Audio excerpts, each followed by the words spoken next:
نحمده ونصلي على رسوله الكريم أما بعد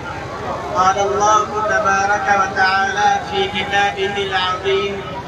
أعوذ بالله من الشيطان الرجيم بسم الله الرحمن الرحيم واعتصموا بحبل الله جميعا ولا تفرقوا صدق الله العظيم۔ ایک ہو مسلم حرم کی پاسبانی کے لیے، ایک ہو مسلم حرم کی پاسبانی کے لیے، نیل کے ساحل سے لے کر تابقہ کے کاشغر، آبرو قائم تیری ملت کی جمعیت سے تھی، آبرو قائم تیری ملت کی جمعیت سے تھی، جب یہ جمعیت گئی دنیا میں تو رسوا ہوا۔ صدر محترم، حضرات علماء کرام اور معزز سامعین کرام، قرآن پاک کی یہ آیت اور علامہ اقبال علیہ الرحمہ کے یہ اشعار جو بہت سے دیوانوں پر بھاری ہیں اور جن کے بارے میں بجا طور پر کہا جا سکتا ہے کہ سمندر کو کوزے میں بند کر دیا گیا ہے، یہ تمام چیزیں ہماری شاندار تابناک ماضی پر پورے دردناک حالات کو عیاں بیاں کر رہے ہیں۔ ذرا ہم اپنی شاندار ماضی پر نظر ڈالیں کہ جب ہم فرقہ فرقانہ تھے، مختلف گروہوں میں ہم نے اپنے وجود ملت کو بانٹانا تھا، جب صداقت و محبت، انس و مودت، مساوات و الفت، خلوص و اخوت، تعاون و رفاقت ہمارا شعار تھا، جب اپنائیت، بھائی چارگی، صلہ رحمی، پیار و غمگساری، اتحاد و غمخواری، پریم و وفاداری کے پاکیزہ جذبات ہماری رگوں میں خون بن کر دوڑے تھے، جب ہم ایک جسد واحد کی طرح تھے، جب ہم سیسا پلائی ہوئی دیوار کی طرح تھے، جب ہم میں ایک کی تکلیف سب کی تکلیف، ایک کا دکھ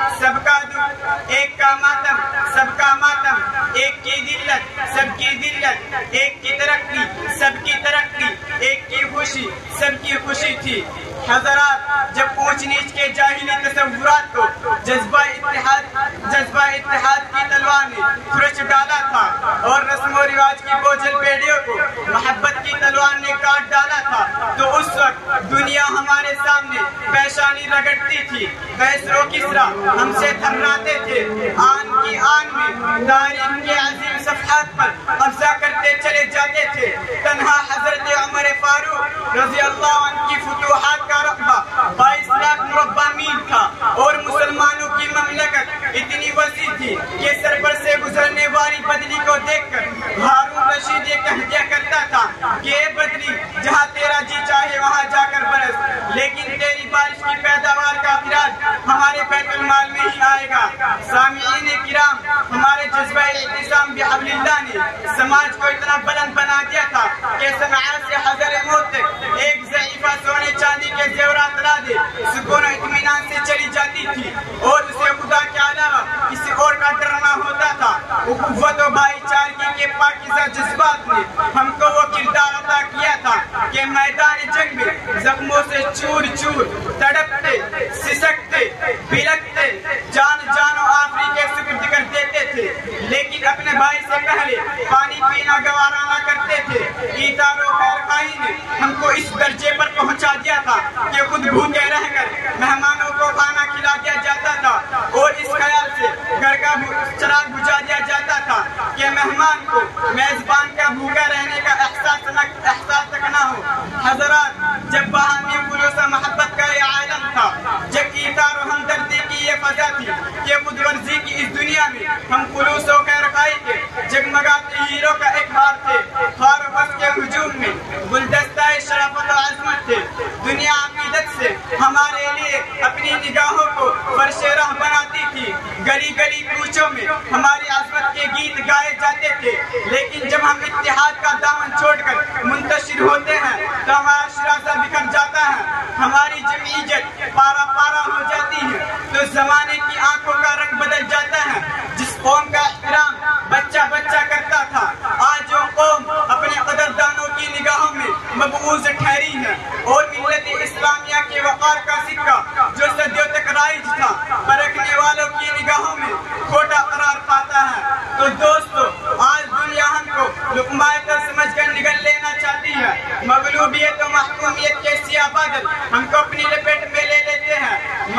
مشکلات کا طوفان ہم کو اپنی فضا میں گھیر لیتا ہے. عیسائی مشنریاں بھی ہمارے نونہالوں کو ہم سے چھین لیتی ہے. تو قوموں کی دشمنیاں بھی ہمارے بوڑھوں اور جوانوں کو تہہ تہہ کر دیتی ہے. ہمارے تعلیمی ادارے ہم سے چھین لیے جاتے ہیں. ہمارے مساجد کو مندروں میں تبدیل کر دیا جاتا ہے. ہمارے قرآن و احادیث پر پابندی لگانے کے لیے عدالت میں رٹ داخل کر دی جاتی ہے. ہمارے مسلم پرسن اللہ پر ایک کے بعد دیگر حملے کیے جاتے ہیں اور ورزیے کے فسادات کا ایک لامتناہی سلسلہ شروع کر کے مسلمانوں کو مالی اور جسمانی طور پر تباہ اور برباد کر دینے کی ناپاک سازشیں کی جاتی ہیں. جہاں ہم قوت و اقتدار سے محروم ہیں وہاں بھی جہاں دولت و اقتدار کی ٹھاٹے مارتی ہوئی فراوانیاں میسر ہے وہاں بھی کتنے ہم رنگ و عرب تعجم ہیں ہم لوگ. کتنے ہم رنگ و عرب تعجم ہیں ہم لوگ. ہر جگہ کشتہ شمشیر ستم ہیں ہم لوگ.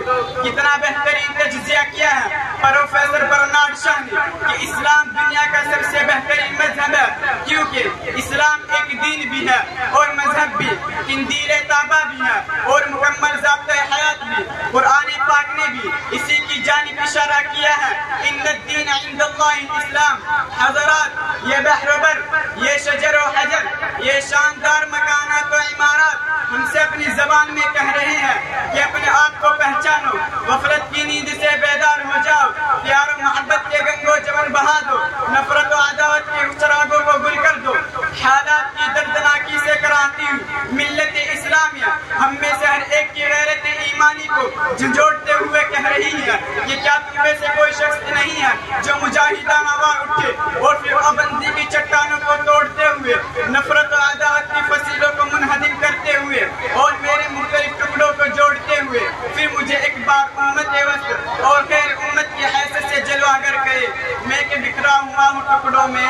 میں کہ بکھرا ہوا ہوں ٹکڑوں میں, کوئی تو اٹھ کے جوڑ دے مجھ کو. ایک ہو جائے تو بن سکتے ہیں خورشید و مبین, ورنہ ان بکھرے ہوئے تاروں سے کیا بات بنے. اللہ تعالیٰ ہم سب کو عمل کرنے کی توفیق عطا فرمائے. آمین. و آخر دعوانا الحمدللہ رب العالمین.